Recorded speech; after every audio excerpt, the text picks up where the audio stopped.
नमस्कार विद्यार्थी मित्रांनो, ऑनलाईन तासिकेमध्ये आपल्या सर्वांचं हार्दिक स्वागत। मी माणिक जवार सर या यूट्यूब चॅनलवरती आपल्या सर्वांचं हार्दिक स्वागत करतो। पहा, लक्ष द्या, रविवारी म्हणजे 26 तारखेला 26/6/2022ला एक पेपर झाला। SRPF राज्य राखीव पोलीस दल आपल्या सर्वांना माहीत आहे, गडचिरोली। ठीक आहे, या पेपरमध्ये आलेले प्रश्न कशा पद्धतीचे होते, त्याचे उत्तरं ट्रिक्सच्या सहाय्यानं स्पष्टीकरणासहित आपल्याला आज बघायचे आहे। ठीक आहे, तर बेसिकवर जास्त भर होता त्यांचा, म्हणून विद्यार्थी मित्रांनो इथून येणाऱ्या पूर्ण परीक्षा ज्या काही आहेत, ज्या बी परीक्षा होतील जरा जास्तीची तयारी करायची, पहिल्यासारखं नाही आता, हे लक्षात राहू द्या। बेसिकवर जास्त अल्जेब्राचा भाग विचारला होता, म्हणजे बीजगणिताचा भाग विचारला होता।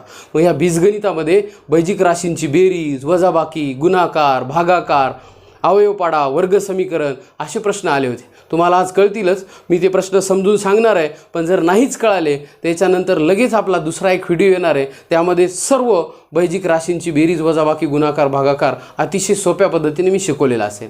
आज आपण फक्त आणि फक्त प्रश्नांची चर्चा करणार होतो की कोणकोणते प्रश्न त्या परीक्षेमध्ये आले गणिताचे, आणि या प्रश्नाचं स्पष्टीकरण नेमकं काय आहे, म्हणजे याच्यानंतर कधी जर तो प्रश्न आला तर आपला चुकला नाही पाहिजे। ठीक आहे, चला तर मग सुरुवात करूया। SRPF 2022 कालच्या रविवारी झालेला पेपर स्पष्टीकरणासह। पहिला प्रश्न या पेपरमध्ये आपल्याला विचारला होता, 2A + 6B + 8C। प्रश्नांचा क्रम मागं पुढं होईल, पण पूर्ण 25ला 25 प्रश्न मी घेणार आहे, काळजी करू नका। ठीक आहे, 2A + 6B + 8C व 16A + 13C + 18B यांची आपल्याला बेरीज करायला सांगितली होती। तर तुम्हाला माहीत पाहिजे, ज्यावेळेस आपण बैजिक राशींची बेरीज किंवा वजाबाकी करतो तेव्हा पहिली अट काय आहे, पहिली कंडिशन काय आहे, स्वरूप पदांचीच बेरीज वजाबाकी होते। स्वरूप म्हणजे काय, सजातीय, सारखे, त्याला लाईक्ड टर्म्स असं म्हणतात। सारख्या राशी पाहिजेत ज्यांची बेरीज करायची त्यांचीच बेरीज होते। मग बेरजेच्या नियमानं आपल्या फक्त सारखे पाहिजे, म्हणजे काय, अशी बेरीज होईल का रे, 3A + 5B यांची बेरीज करा, बेरीज होईल का याची, नाही होणार। का, कारण 3A याच्यासोबत जे चल आहे याला चल असं म्हणतात, चल। ठीक आहे, याला आपण सहगुणक असं म्हणतो। काय म्हणतो याला, सहगुणक। तर ज्यांची चल सारखी असतात त्यांचीच बेरीज होते। ठीक आहे, या दोघांमध्ये गुणाकाराचा संबंध आहे 3 आणि A मध्ये, मान्य करा। मग आता इथं 3A आणि 5B सजातीय पद आहेत का, नाही, याला अनलाइक्ड टर्म्स असं म्हणतात, म्हणजे विजातीय पद। यांची बेरीज होत नाही, यांची वजाबाकी बी होत नाही।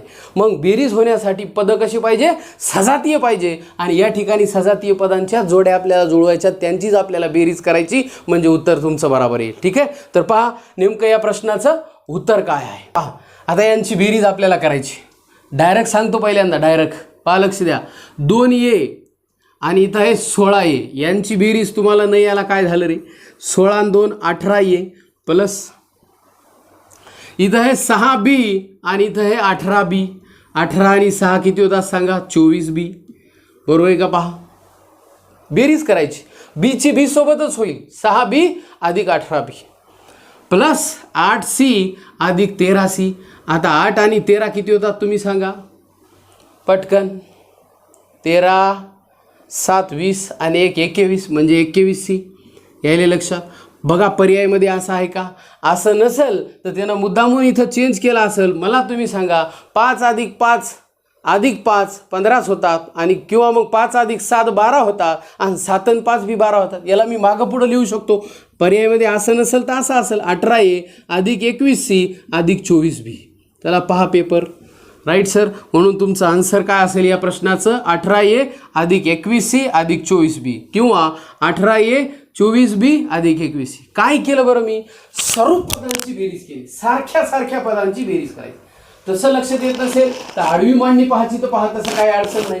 2A + 6B + 8C, आणि आता याच्या खाली 16A लिहा, प्लस 13C खाली लिहा, 8C खाली सॉरी, आणि 18B इथं लिहून टाका। ठीक आहे, A खाली A लिहिला, B खाली B लिहिला, C खाली C लिहिला, बेरीज करा, तर करा बेरीज 13 आणि 8 21C, प्लसला प्लस, 16 आणि 8 24ला 24, प्लसला प्लस, 16 आणि 2 18A। असं पर्यायामध्ये जिथं कुठं असेल ते तुमचं आन्सर आहे। मग असं नसेल तर याला मागं पुढं लिहिलेलं असेल, काय व्हायला त्याला तुम्ही सांगा ना। 5 + 7 लिहिले काय 12 होतात म्हणलो, आणि 7 अधिक 5 लिहिले काय 12च होता. क्रम बदलून आता बेरजेत थोडा बदल होणार आहे, नाही होणार. म्हणून 18 ये अगोदर 21 सी घ्या, मग 24 बी घ्या. असा मात्र नक्की पर्याय आहे, तुम्ही पाहून घ्या. ठीक आहे. चला दुसरा प्रश्न. चला दुसरा प्रश्न पाहूया. जवळपास 7 ते 8 प्रश्न बीजगणितावर आले होते. 8 ते 10 म्हणलं तरी चालेल. बेसिकवर 12 प्रश्न होते. आपण सगळंच घेणार. भूमितीवर 2-4 प्रश्न होते. चौरसाचं क्षेत्रफळ, वर्तुळाचा परिघ, ते पण घेणार आहे. पहिल्यांदा बीजगणिताचे आलेले प्रश्न आपण बघा. दुसरा प्रश्न हा होता, अलग नाहीये, पेपर मधलाच आहे, पाहून घ्या एकदा. बेरीज करा. आता पहा राशी काय होती, 3y वर्ग वजा 10y अधिक 16 व 2y मायनस 7 यांची बेरीज करा. पोलीस भरतीला असे प्रश्न येतात का, असे एक जण विचारले. त्याला सांगा पेपरच पोलीस भरतीचा आहे, पोलीस भरतीलाच आलेले प्रश्न सांगायलो. चला बेरीज करा. बेरीज करताना आणि वजाबाकी करताना काय नियम सांगितला, स्वरूप पद पाहिजे, सारखी सारखी पाहिजे.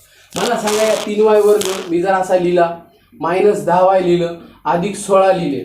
आता मला याच्या खाली काही लिहायचं आहे का रे, नाहीये. मग इथं काय मिक्स करायचे त्याच्यात, हे 2y मायनस 7 इथं लिहा.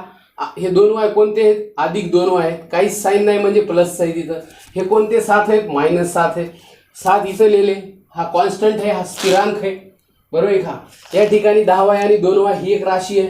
आता दुसरं पद याला आहे का, कोणी नाही. अशा वेळेस तुम्ही तर मनानं 0y चा वर्ग लिहू शकता आणि यांची तुम्ही आता बेरीज करू शकता, बरोबर आहे का. कारण y वर्ग आणि ती 2y यांची तर बेरीज कधीच होत नसते, लक्षात राहू द्या, बरोबर आहे का. सजातीय पदांची बेरीज होते. 3y वर्ग अधिक 5y वर्ग, बिनधास्त बेरीज करा. 5 आणि 3 8, 8y वर्ग. ठीक आहे सर. पण असं आहे का, इथं नाहीये. मग आता बेरीज करा. तर बेरजेचे नियम माहिती, चिन्हांचा खेळ बेसिक मॅथ मध्ये तुम्ही शिकला असतात. अधिक 16 आणि वजा 7 चिन्ह सारखे असल्यास बेरीज करतात, चिन्ह वेगळे असल्यास वजाबाकी करतात. मग अधिक 16 आणि वजा 7 काय करायचं, वजाबाकी करायची. मान्य करा. 16 मायनस 7 9, कोणते मोठ्या संख्येत चिन्ह प्लस 9. सांगा पटकन, का 23 लिहिता, नाही. वजा 16 वजा 7 असते तर वजा 23 झाले असते. मान्य करा. अधिक 16 अधिक 7 असते तर प्लस 23 झाले असते. चिन्ह सारखे तर बेरीज करायची आणि जे चिन्ह आहे तेच राहू द्यायचं. पण चिन्ह वेगळे आहेत, वजाबाकी करा. प्लस 9 आली वजाबाकी, म्हणजे बेरीजच केली म्हणायचं ती. आता वजा 10y अधिक 2y, उत्तर आलं वजा 8y. पटकन वजा 8y, 10 तून 2 गेले 8, मोठ्या संख्येचं चिन्ह. 3y वर्ग अधिक 0y वर्ग, 3y वर्ग जशाच तसा, 0 मिक्स केल्यावर काय होणार आहे, काहीच होणार नाही. म्हणून या प्रश्नाचं उत्तर होतं सरकार 3y वर्ग वजा 8y अधिक 9. चला व्यवस्थित पाहून घ्या. आले. हा होता तुमचा दुसऱ्या प्रश्नाचं उत्तर. पहा, लक्ष द्या. तिसरा प्रश्न आपण पाहिलं. 2 प्रश्न बेरजेव झाले, तिसरा वजाबाकी विचारला होता. अल्जेब्रा हीच गणित, गणिताची अशी शाखा जिथं संख्याऐवजी अक्षरांचा वापर केला जातो किंवा संख्या आणि अक्षर या दोघांचा वापर केला जातो, त्याला बीजगणित असं म्हणतात, अल्जेब्रा असं म्हणतात. याची वजाबाकी करायची. वजाबाकीला बी तोच नियम आहे. कोणता, सजातीय राशी एका खाली एक लिहा, वजाबाकी करा. बघा यालाच मी असं लिहितो आता.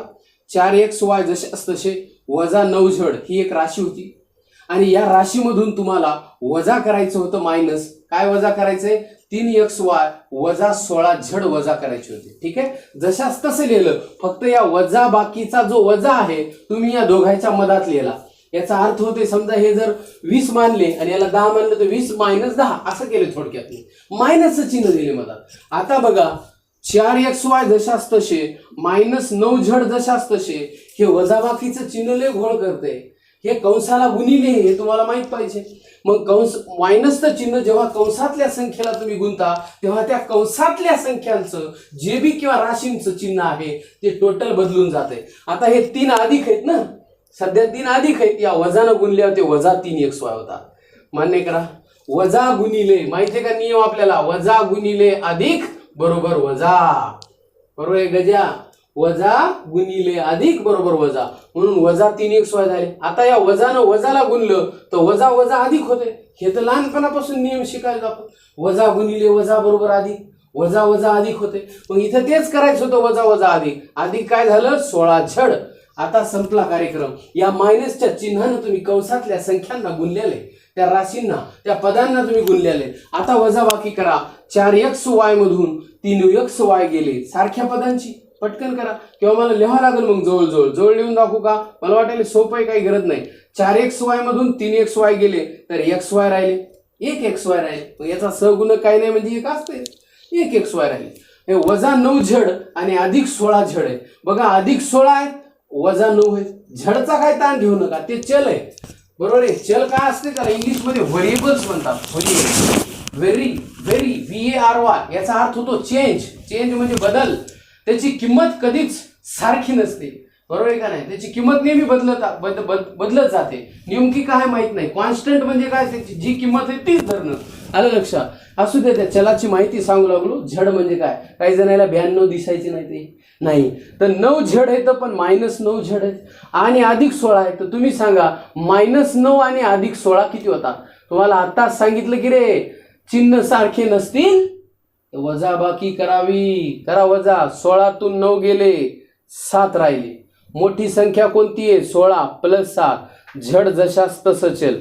उत्तर होतं या प्रश्नाचं सरकार XY अधिक 7 झड. सजातीय पदांची वजाबाकी केली. या 4XY मधून 3XY गेले आणि वजा 9 झड मधून अधिक 16 झड गेले तर अधिक 7 झड राहिले. चला पुढचा प्रश्न पहा काय आला होता SRP ला. बरोबर आहे. बीजगणितावर आलेले प्रश्न आपण पाहत आहोत. प्रश्न फार सोपा होता हा. 3x गुणिले 12y.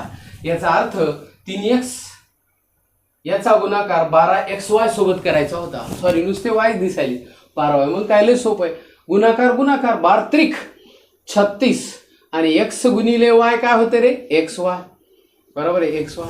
ज्यामध्ये एकच क्रिया असते तिला एकपदी असं म्हणतात. ज्यामध्ये गुणाकार ही एकच क्रिया असते तिला एकपदी असं म्हणतात. लक्षात राहू द्या. त्याचा गुणाकार नियमानच करायचा आपल्या 12 त्रिक 36 सहगुणकांचा. आता चलाचा x गुणिले y xy. तुम्ही सरळ सरळ ABC यांचा बी गुणाकार केला ना तर ABC होते. XY झडचा केला. दुसरं एखादं उदाहरण देतो तुम्हाला. 3x गुणिले 4x असं जर परीक्षेत आला असतं गुणिले 5x. हे एक्स्ट्रा नॉलेज आहे, थोडं ध्यान द्यायच्यावर बी. बरोबर आहे. तर गुणाकार करा. 3 चौक 12 12 पंच 60. करेक्ट. गुणाकार. आता x इंटू x x न x ला 3 वेळेस गुणलं तर x चा घन झाला का नाही झाला सांगा. x चा घन झाला. बरोबर आहे का नाही. पण सारखी चल असल्यावर गुणाकारात आपल्याला असं पॉवर वाढवता येते.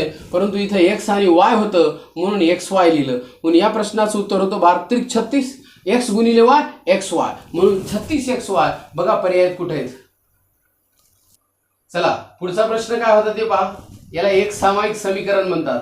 2 प्रकारचे असतात. एक चलातील एक सामायिक समीकरणे आणि 2 चलातील एक सामायिक समीकरणे. त्याच्यावर बी जाणार आहेत. बीजगणिताचा पुरा पार्ट पोलीस भरतीच्या दृष्टिकोनातून आपण घेणार आहोत. यासाठी तुम्हाला फक्त चॅनलला सबस्क्राईब करायचंय, जुडलेल्या सोबत राहायचंय. नंबर जाताना देणार आहे. त्या नंबरला टेलिग्रामची लिंक असणार आहे. त्या लिंकवर तुम्हाला जॉईन व्हायचं. कारण हा पेपर तिथं टाकलाय. ही लिंक बी व्हिडिओची तिथं असणार आहे. नवीन असेच व्हिडिओ मी तिथं टाकणार आहे. ठीक आहे. तर लक्ष द्या. एक सामायिक समीकरण m-5 बरोबर 4 तर m बरोबर किती. तर m बरोबर भैया 4 जागच्या जागेवर राहू दे. तुला हे माहित पाहिजे -5 इकडे आहेत, तिकडे गेल्यावर +5 होतात. पार्टी बदलली की चिन्ह बदलत असते. म्हणून m बरोबर या प्रश्नाचं उत्तर होतं 4 आणि 5 9. हा आला असेल. फार सोपा प्रश्न होता. आलं लक्षात. m-5 बरोबर 4 तर m बरोबर किती. आता डबल कधी बी आला असं तर लक्षात राहू द्यायचं. या चलासोबत जी बी संख्या असेल ती तिकडे गेली की तिचं साईन बदलते. बरोबरच्या चिन्हाच्या पलीकडे कोण होतं रे 4. ते तसेच राहणार 4. बरोबर आहे. बदलणार साईन या संख्येचं. मग हे मायनस आहे तर इकडे गेल्यावर प्लस होणार. जर हे प्लस असते तिकडे गेल्यावर मायनस होणार. गुणिले असते तर भागिले होणार आणि भागिले असेल तर गुणिले होणार. पार्टी बदलली की चिन्ह बदलत. हे लक्षात ठेवायचं. आणि 5 आणि 4 9. m ची किंमत किती आली सांगा 9. हा होता प्रश्न. पहा लक्ष द्या. पुढचा प्रश्न भी गुणाकारावरच होता.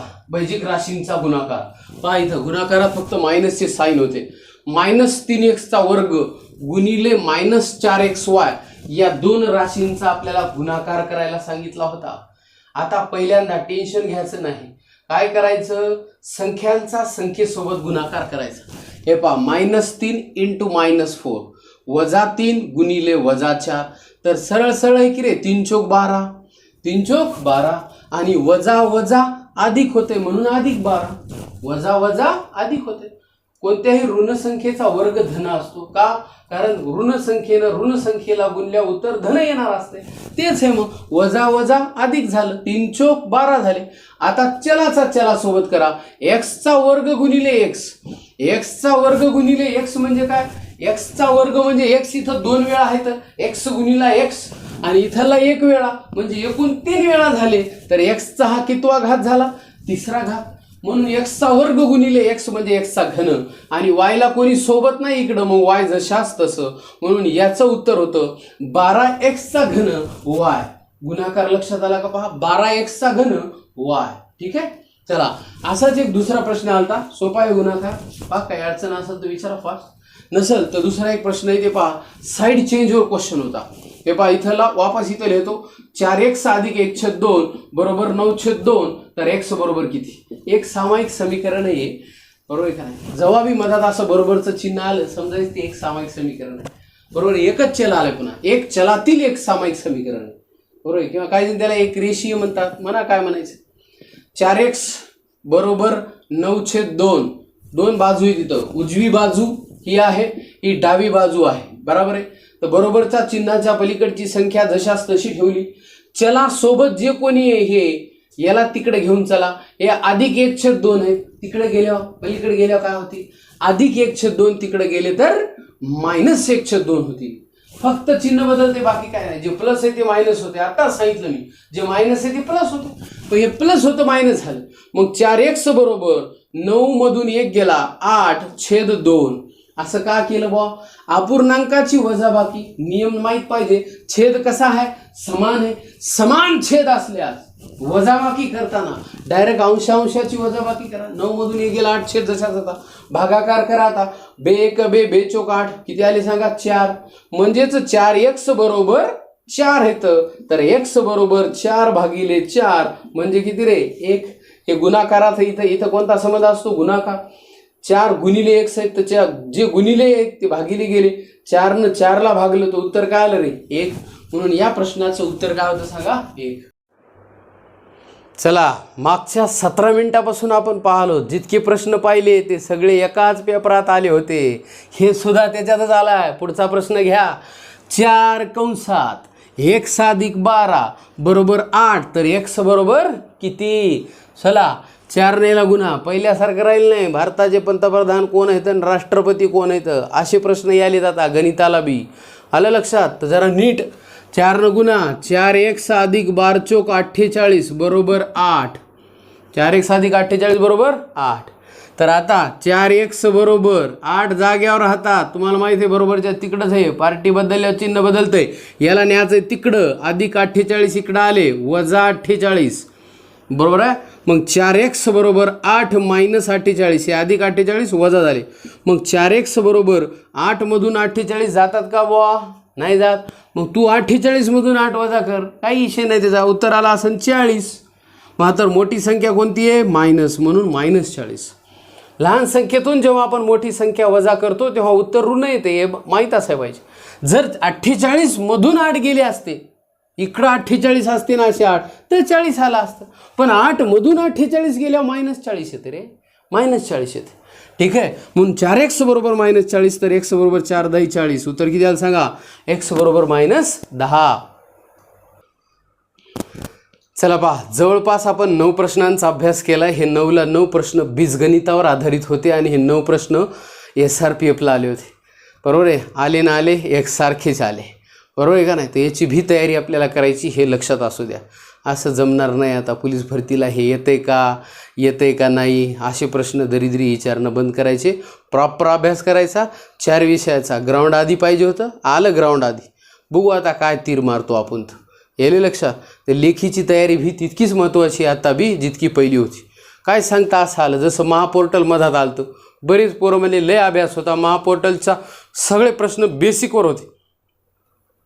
हे बी बेसिक आहे पण बीजगणित आहे. पोलीस भरतीला बीजगणित कोणी म्हणते नाहीच आहे बीजगणित. आलं लक्षात. तर ग्राउंड करा लेखीची तयारी आपल्यावर सोडा टेन्शन घेऊ नका. ठीक आहे. संघर्ष करिअर अकॅडमी लक्षात राहू द्या बरोबर आहे का नाही. नेक्स्ट 50 अधिक 1 आणि 50 वजा 1 बरोबर आहे. हे प्रश्न आता पुढचा आहे बीजगणित सोडून आलेला. तर असे प्रश्न आल्यावर काय करायचं. तू आता 51 करशील इथे 49 जाते घंटात वा. अबे हे बीजगणिताचाच कार्यक्रम आहे. विस्तार सूत्र याला म्हणतात a अधिक b याला म्हणतात a - b म्हणजेच मी 50ला a मानायलो आणि 1ला मी बी मानायलो. मग 50 जर ए असेल आणि 1 जर बी असेल तर इथं ए अधिक बी दिसायले आणि इथं ए मायनस बी दिसायले. तर तुला माहीत पाहिजे की कोणाचा हा विस्तार आहे. याला विस्तार सूत्र म्हणतात. नित्य समीकरणामधलं मॅटर आहे हे सगळं. बरोबर आहे. ए अधिक बी वजा ए. तुला माहीत पाहिजे हे कोणाचा विस्तार आहे. ए वर्ग वजा बी वर्ग बरोबर एका कंसात ए अधिक बी दुसऱ्या कंसात ए मायनस बी. ए वर्ग वजा बी वर्ग याचा विस्तार आहे. एका कंसात ए अधिक बी एका कंसात ए वजा बी. आता हे कार्यक्रम तुला दिलेला आहे आयता. मग याचं उत्तर हे ए वर्ग वजा बी वर्ग कर. मग एचा वर्ग म्हणजे 50चा वर्ग, बीचा वर्ग म्हणजे 1चा वर्ग. Right sir. ए कोणला मानला आपण 50ला, बी कोणला मानलं 1ला. मग 50चा वर्ग वजा 1चा वर्ग, 50चा वर्ग होतोय 2500 मायनस 1चा वर्ग होतोय 1 वजा बाकी करा. उत्तर येते 2500 मधून 1 गेल्या सांगा रे 2499. बोलो हा या ना. बरोबर आहे का नाही. 2499. विस्तार सूत्र जर माहीत नसेल तर इलाजच नाही. मग तुम्हाला हे अवघड वाटत असेल आता. बरोबर आहे का नाही. कोणाचा विस्तार आहे. एका कंसात ए अधिक बी एका कंसात ए वजा बी. तर याचा विस्तार ए वर्ग वजा बी वर्ग म्हणजे ए अधिक बी ए वजा बी. ठीक आहे. आणि मग एची किंमत बीची किंमत पुटअप केली, वर्ग केला आणि वजाबाकी केली. उत्तर आलं 2499. काही प्रश्न. नेक्स्ट दुसरा प्रश्न. मी एकदा 2-4 घेतले जातात त्याचं कारण सोपे भाग होता हा. एकदम सोपा आहे.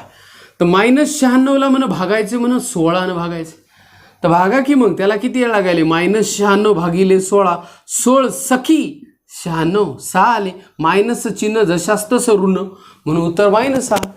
-96 भागिले 16 हे येतात तिसरीला यायला पाहिजे आपल्याला. बरोबर आहे का नाही. -96 भागिले 16 बेसिकवर अटॅक केला त्याने. हे बघा हे आता हे प्रश्न विचार 1 मार्काला प्रश्न आहे. 1 मार्काला. अरे काय हे 8 लिहा का माहीत नाही का वजा वजा अधिक होते. आम्हाला येडं समजिले का काय म्हणावं. बरोबर आहे का नाही. की वजा वजा माहिती आहे. हे वजा कंसात आहे, कंसाच्या बाहेर एक वजा आहे आणि या दोघांमध्ये गुणाकार असते. वजा वजा अधिक होते. बरोबर आहे का नाही. मग अधिक झालं तर अधिक झाल्यानंतर काय झालं रे. वजा वजा अधिक झाले. 3 जशास तसे. जे 3 वजा होते ते आता अधिक झाले. मग 8 आणि 3 किती झाले 11 झाले. पर्यायात पहा 11 कुठे आहे ते तुमचं उत्तर आहे. यायला लक्षात. 8 अधिक 3 11. इथं फक्त या चिन्हाचा मॅटर होता वजा वजा अधिक. नेक्स्ट वजा 1000चं घनमूळ काढा. तुम्हाला माहीत आहे घनमूळ म्हणल्यानंतर काय 1000चं घनमूळ 10 आहे. मायनसला मायनस काय विषय त्याचा. कोणत्याही ऋण संख्येचा जर आपण घन केला ना -10चा घन तर याचा अर्थ होते -10 गुणिले -10 गुणिले -10. बरोबर आहे का सांगा. आणि -10 ने -10ला गुणल्या जरी उत्तर 10 100 अधिक 100 आले. पण 100ला जर गुणलं -10 ने पुन्हा तर उत्तर काय येते रे 1000. कोणते 1000 -1000. म्हणून -1000चं घनमूळ -10 यायला पाहिजे. मान्य करा. चला पहा पुढचा प्रश्न आला होता SRPFला. एका रकमेचे सरळ व्याज आणि चक्रवाढ व्याजावर आधारित होता तो प्रश्न. एका रकमेचे दशादशे 12.5 दराने किती वर्षात दामदुप्पट होईल. काय विचारलं होतं सांगा. दामदुप्पट. तर आपल्याला पहिली ही कन्सेप्ट माहिती आहे का ती सांगा. दामदुप्पट या शब्दाचा अर्थ काय होतो. दामदुप्पटचा अर्थ होतो मुद्दला एवढंच व्याज मिळणे म्हणजे दामदुप्पट. जितकी मुद्दल तेवढंच व्याज याचा अर्थ असतो दामदुप्पट. ही हे कन्सेप्ट आणि लक्षात राहू द्या. Concept is the power. ठीक आहे. मुद्दला एवढंच व्याज मिळणे म्हणजे दामदुप्पट. ट्रिक्स काय. ट्रिक्स तर लय सोपी आहे की रे. याला एका मिनिटाचं काम आहे. त्याला काय दामदुप्पट आलं होतात 200 आपले 100 मायनस 100ला भागायचं असते. काय दिलंय दर दिलाय. दरानं भागा तुम्हाला काळ मिळून जाईल. कमॉन 100 भागिले 12.5 दशांश कटला 0 द्या 25 5 सव्वाशे 25 चौक 100 5 8 40 भाग दिल्यावर किती आलं सांगा 8. म्हणून 8 वर्षामध्ये दामदुप्पट होईल. काय त्याला दामदुप्पट आल्यानंतर 100ला भाग द्यायचा. बरोबर आहे का नाही. लक्ष द्या. आता दामदुप्पट आल्यावर कितीला भागायचा. दामदुप्पट होतात आपले 200. दामदुप्पट म्हणजे दुप्पट वाटत असेल पण त्याच्यात आपले 100 आहे मुद्दल. किती 100 रुपये. मग जितकं व्याज आहे मुद्दल 100 आहे व्याज बी 100 आहे. 100 आणि 100 200 रास व्हायली. यायला लक्षात. आणि ही तीच दिली दामदुप्पट आपल्याला की बाबा दुप्पट का होता. आपले 100 वजा करायचं. मग दामदुप्पट आलं की 100ला दरानं भागायचं किंवा मग 100ला काळानं भागायचं. हे लक्षात राहू द्या. दुसऱ्या परीक्षेत दाम तिप्पट येऊ शकते. तिप्पटचा अर्थ 300 होते. 300तले आपले 100 वजा करा, 200ला दरानं भागायचं किंवा 200ला काळानं भागायचं. बरोबर आहे. 2.25 पट आली सरकार, 2.25 पट. 2.25 पटीचा अर्थ 250 होत आहे. आपले 100 वजा करा, 125 होतात. म्हणजेच मान्य आहे ना, 250 225 मधून आपले 100 गेले. 125 भागिले दर किंवा 125 भागिले काळ करायचं. 5 पट आली तर 500 होतात. आपले 100 गेल्यावर 400ला भागायचं. पट्टीचं उदाहरण डबल आलं की असं करा. ठीक आहे. दाम दुप्पट, दाम तिप्पट, कशानं भागायचं. सध्या काळ दिला होता, दाम दुप्पट विचारली होती आणि मग आपल्याला काळ काढायचा होता, दर दिला होता. हे सूत्र वापरलं आपण. 100 भागिले दर, म्हणून 100 भागिले दर 12.5.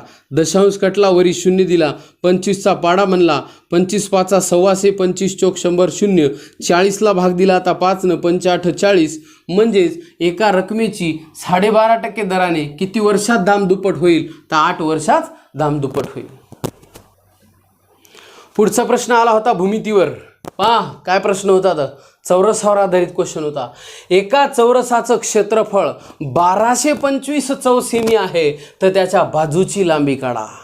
पहा आता चौरसाचं क्षेत्रफळ तुम्हाला माहीत पाहिजे की चौरसाचं क्षेत्रफळ काय असते.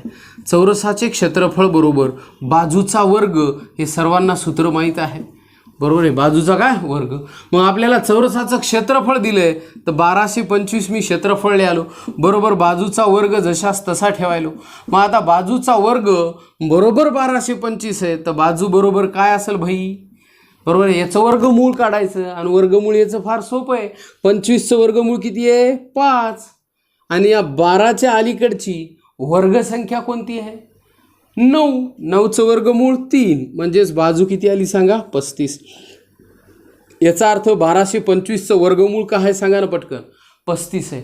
कोणतं बी जेव्हा एकक स्थानी असे 5 आणि 2 म्हणजे 25 दिलेले असतात का, वर्गमूळ फार सोपं आहे. चला 20 25चं वर्गमूळ काढा. 25चं 5 लिहा. 20च्या अलीकडची वर्गसंख्या शोधा, 16 आहे. या 16चं वर्गमूळ 4 आहे, 45. मान्य करा. त्याच्यानंतर कारण वर्ग करताना आपण काय करतो रे, 5चा वर्ग 25 लिहितो आणि या 4च्या पुढची संख्या घेतो, 4 5 20. तर येताना बी तसं आलं पाहिजे आपल्याला. ठीक आहे. आता पहा चौरस नेमकी काय भानगड आहे. हे पहा इथं चौरस लिहिला दिसायला आहे. येस, चौरसाला 4 बाजू असतात. चौरसाच्या 4ही कोन काटकोन असतात. चौरसाच्या 4ही भुजा समान लांबीच्या असतात, म्हणजे सारख्या असतात. चौरसाचे कर्ण परस्परांना काटकोनात दुभागतात. परस्परांना काटकोनात दुभागतात. एक जर कर्ण दिला असेल असा आणि आपल्याला जर या ठिकाणी विचारलं ही बाजू इतकी ही इतकी सारखीच असणार, ही काढा, म्हणजे आपल्याला विचारले कर्ण काढा. आणि आपल्याला माहीत पाहिजे बाजू जर 10 असेल तर कर्ण हा बाजूच्या वर्गमुळात 2 पट असतो. कर्ण बाजूच्या वर्गमुळात 2 पट, म्हणजे कर्ण आला 10 वर्गमुळात 2. बरोबर आहे. आता लक्षात ठेवा, कर्ण दिला असेल तर क्षेत्रफळ कसं काढायचं. हा कर्ण दिलाय आणि क्षेत्रफळ विचारलंय, तर या कर्णाचा वर्ग करायचा आणि भागिले 2 करायचं. यायला लक्षात. म्हणून चौरसाच्या क्षेत्रफळाचं सूत्र फक्त बाजूचा वर्गच आहे असं नाही, तर दुसरं एक सूत्र आहे त्याचं, कर्णाचा वर्ग भागिले 2. कर्णाचा वर्ग भागिले 2. आणि कर्ण कसा असतो, बाजूच्या वर्गमुळात 2 पट. म्हणजे बाजू 20 सांगा, कर्ण किती, 20 वर्गमुळात 2. बाजू 30 कर्ण सांगा, 30 वर्गमुळात 2. बाजू 7 कर्ण सांगा, 7 वर्गमुळात 2. आता उलट बी जमलं पाहिजे. कर्ण जर 7 वर्गमुळात 2 दिला तर बाजू 7. कर्ण जर 20 वर्गमुळात 2 दिला तर बाजू 20. हे लक्षात यायला पाहिजे या ठिकाणी. हे याचे गुणधर्म आहेत, ते आपण डिटेलमध्ये शिकवलेले आहेत. यासाठी तुम्हाला संघर्ष अकॅडमी ॲप डाउनलोड करावं लागेल. त्यामध्ये पूर्ण सिलेबस गणिताचा शिकवलेला आहे, भूमितीसहित. यायला लक्षात. नेक्स्ट चला पुढचा प्रश्न आला होता भूमितीवर आधारित, म्हणजे वर्तुळावर आधारित. आता या वर्तुळामध्ये सर्कल आपण त्याला म्हणतो, बरोबर आहे का नाही. सर्वांना वर्तुळाचा परिचय आहे. या ठिकाणी हे त्याला केंद्र असं म्हणतात. या केंद्रातून कोणत्याही बाजूला या ठिकाणी वर्तुळाला जी रेषा छेदल तिला आपण त्रिज्या म्हणतो. त्रिज्या आर या अक्षरानं दर्शवली जाते, बरोबर आहे. मोठी रेष काढली तर तिला व्यास म्हणतो, बरोबर आहे का नाही.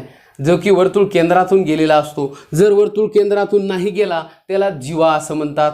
हे बी तुम्हाला माहीत पाहिजे, बेसिक माहिती. हा जो भाग दिसायला हा याला परिघ असं म्हणतात. हा मधला जो भाग कोरा करकरीत दिसायला याला क्षेत्रफळ असं म्हणतात. आपल्याला वर्तुळाच्या परिघाचा विषय विचारलाय तर वर्तुळाच्या परिघाचं सूत्र तुम्हाला माहीत आहे, 2πr किंवा लय आणि बानी आली म्हणजे व्यास दिला असेल तर πd वापरतात. व्यास दिल्यावर परिघाचं सूत्र काय, πd. पाय गुणिले डी म्हणजे व्यास, डायमीटर म्हणतात त्याला. सध्या परिघाचं या ठिकाणी सूत्र वापरू आपण 2πr. का आपल्याला त्रिज्या विचारली म्हणून. त्रिज्या मीन्स रेडियस, आर विचारलाय. तर परिघ किती दिलाय रे 176. 2 गुणिले पायची किंमत माहीत आहे का 100% माहीत आहे 22/7 गुणिले का आहे आर. या तिघांमध्ये गुणाकारात संबंध आहे 2 गुणिले पाय गुणिले आर. बरोबर आहे का. मग 176 जाग्यावर राहू द्या. 22 दोन्ही 44. 44 छेद किती आहेत बघा 7. 44 छेद किती आहेत 7. काशाची किंमत काढायची आर म्हणजे या चलाची पुन्हा एकदा बीजगणित आलं, भूमितीमध्ये संबंध आला. मग हे जे आर आहे आर याची किंमत काढायची म्हणल्या आर तिकडच राहू द्या. आरच्या सोबत कोण आहे 22 दोन्ही 44/7 आहे. 44/7 जर इकडे आले पार्टी बदलून तर व्यस्त होतात म्हणजेच ते 7/44 होतील. काटाकाटी केली 11×4 44, 11×1 11, 11×6 66, 4×4 16, 7×4 28. म्हणून आर बरोबर आन्सर किती आलं भैया 28. बघा एकदा काटाकाटी बरोबर आहे का बघा पटापट. हां भाग देतो मी पुन्हा एकदा, चला लक्ष द्या. 176 गुणिले 7 11चा पाडा म्हणला 11×4 44, 11×1 11, 6 उरले 11×6 66, पुन्हा 4×1 4 4×4 16, 7×4 28. म्हणून या ठिकाणी आन्सर काय सांगा. आर म्हणजे त्रिज्या किती आली 28. म्हणून 28 सेंटीमीटर त्रिज्या असणाऱ्या वर्तुळाचा परिघ काय होता 176. पहा लक्ष द्या. पुढचा प्रश्न होता पुन्हा एकदा सरळ व्याज आणि चक्रवाढ व्याजावर आधारित. तर सध्या सरळ व्याजावर विचारला प्रश्न काय पहा. 4200 रुपये मुद्दलाची दशादशे 7 दराने 3 वर्षाची रास किती होईल. रास या शब्दाचा अर्थ होते मुद्दल अधिक व्याज. रास या शब्दाचा अर्थ काय होते रे मुद्दल अधिक व्याज. हे तर आपल्या सर्वांना माहिती आहे, बेसिक कार्यक्रम आहे बरोबर आहे का नाही. मग याचा अर्थ रासमध्ये मुद्दल आणि व्याज जर ॲड असेल तर 102% गॅरंटी तुम्हाला अशी तर आली असेल की जे बी आन्सर आहे ते 4200पेक्षा जास्त असायला पाहिजे. 4200 मुद्दल आहे, व्याज त्याच्यात ॲड झाल्यावर जास्तच येईल ना. मग व्याज ॲड होऊन जास्त येणार आहे म्हणल्यावर 4200पेक्षा उत्तर जास्त आहे. इथं दिसायले का नाही. बघता क्षणी कळालं की दुसरा पर्याय येत नाही. मग आता आपण सोडवलं, सरळ व्याजाचं सूत्र वापरलं. सरळ व्याज बरोबर मुद्दल गुणिले दर गुणिले काळ भागिले 100 बरोबर आहे. तर मुद्दल किती दिली रे 4200, व्याजाचा दर किती आहे 7 व काळ किती दिला आहे 3 वर्ष, भागिले किती आहेत 100. 2 0 2 0 गायब करा. उत्तर आलं 7 त्रिक 21, 21 दोन्ही 42, 42ला 2 उरले 4 बरोबर. 21 4 84, 84 आणि 4 88 म्हणजे 882 रुपये. हे का आलं व्याज आलं. आपल्याला विचारली रास. मग रास काय असते मुद्दल अधिक व्याज. मग 4200 प्लस 882 या दोघांची बेरीज केली उत्तर आली 5082. बोलो हा या ना बरोबर आहे. 4200 882 मिळवल्या किती आले 5082. आता याच्यापेक्षा फास्ट आपल्याला जाता आलं असतं का हो, पण हे तर नॉर्मल सूत्र आहे ना मुद्दल दर काळ भागिले 100. आलेलं उत्तर व्याज होतं. हे व्याज नाही विचारलं आपल्याला रास विचारली. मग 882 तुम्ही या 4200 मध्ये ॲड करायला पाहिजे म्हणजे उत्तर येते मग 5082 बरोबर आहे का 5082. आता याच्यापेक्षा फास्ट कधी आला असतं जेनं कोणी आपली बॅच केली त्याला कळालं असतं की इतका वेळ लागत नाही याला. डिजिटल सम वापरताय ती मेथड, बऱ्याच मेथड येतात किंवा मग तुम्हाला हे बी शिकवले 4200चे बरोबर आहे का नाही 7% काढायचे फक्त बस. किंवा मग व्याजाचा दर दिलाय ना 7% आणि वर्ष दिले ना 3 बस 7 त्रिक 21% हा झाला कार्यक्रम 21%. मग आता बस तुला 4200चे 21% काढायचे होते. मग 4200चे 21% ज्याला आले त्याला उत्तर आलं. टक्के म्हणजेच भागिले 100. 2 0 कॅन्सल झाले. 21 दोन्ही 42ला 2 होय. मग 42ला 2 एकक स्थानी एकाच जाग्यावर आहेत, दुसरीकडे कुठंच 2 दिसणं. या ठिकाणी दिसायलेत परंतु आपल्याला रास विचारली. रास ही मुद्दलापेक्षा जास्त असते म्हणजे त्याच्यात व्याज ॲड असते. हे जर फक्त व्याज असेल तर काय सांगावं 882 तर उत्तर येणार नाही म्हणून याचा पत्ता आधीच कट केलता. राहिलं फक्त हे शिल्लक. आन्सर 5082. एकक स्थानच्या अंकावरूनच उत्तर आलं. फॉर्ममध्ये तुम्ही सोडवलं बी याला तर 882 येते. पण 882 जे आहे ते सरळ व्याज आहे, त्यालाच आपण SI असं म्हणतो, सिंपल इंटरेस्ट. आता हे जे आलेलं व्याज आहे ते मुद्दलामध्ये प्लस करा. 4200 आणि 882 जर केलं तुम्हाला याच दिही आणि याच डोळा दिसल की उत्तर 5082 येत आहे. पहा लक्ष द्या. पुढचे आता 2-3 प्रश्न आहेत, फारच सोपे आहेत, ते तुम्ही बी सोडू शकता. पण तुमची इच्छा असेल तर ओके, पण हम या नाही सोडून दिले तर म्हणायचे पुढचे 3 येईन गेले काय, त्याच्यामुळे ते बी सांगतो. पहा 600 रुपयामध्ये 15 पेंड्या कडबा मिळतो, तर 1280 रुपयामध्ये किती पेंड्या कडबा मिळेल? 600 रुपयामध्ये 15 पेंड्या मिळतो, 15नं भाग द्या म्हणजे एक पेंडी केवढ्याला रे? 15 चोक 60, 40 रुपयाला एक पेंडी. जितक्या पेंड्या येतात त्यानं 600 रुपयाला भाग द्या. एक पेंडी केवढ्याला आली? 40 रुपयाला. मग एक पेंडी 40 रुपयाला, तर 1280 रुपयामध्ये 40च्या भावानं किती पेंड्या मिळतील? जे रुपये आले 40 त्यानं भागायचं असते. 0 0 कटला, 4 3 12, 4 2 8. उत्तर 32 पेंढ्या कडबा मिळेल. 32 पेंढ्या कडबा मिळेल. सांगा लवकर. 1280 भागिले 40 किती होतात? 32. म्हणून 32 पेंढ्या कडबा मिळेल.